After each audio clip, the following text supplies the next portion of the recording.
আসসালামু আলাইকুম। আজকে আমি আপনাদেরকে তৈরি করে দেখাবো মাছের মাথা দিয়ে মুড়ি ঘন্ট।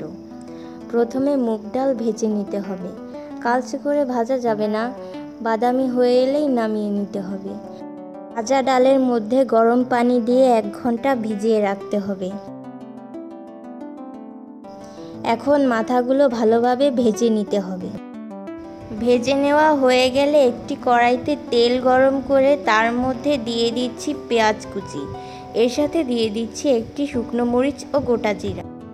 এখন দিয়ে দিচ্ছি 3 চা চামচ পেঁয়াজ বাটা, 2 চা চামচ রসুন বাটা, আধা চা চামচ জিরা ও আদা বাটা,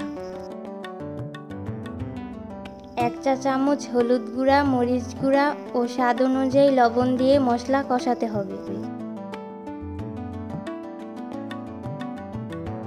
এর মধ্যে আরও দিয়ে দিচ্ছি তেজপাতা, এলাচ ও দারুচিনি।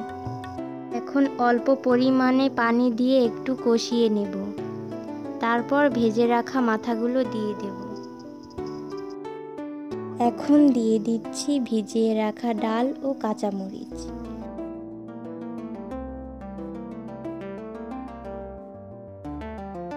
তারপর এর মধ্যে গরম পানি দেব। গরম পানি না দিলে মুড়ি ঘন্টের স্বাদ কিন্তু ভালো হবে না। এখানে একটু বেশি পরিমাণে পানি দেব যাতে ডালটা ভালোভাবে সেদ্ধ হয়ে যায়। আমাদের মুড়ি ঘন্ট হয়ে এসেছে। এভাবেই রান্না করবেন, তাহলে মুড়ি ঘন্টটা খেতে আরও বেশি ভালো লাগবে। এখানে দেখতেই পাচ্ছেন ডালটা একদম গলে যায়নি। আজকের মতো এখানেই বিদায়।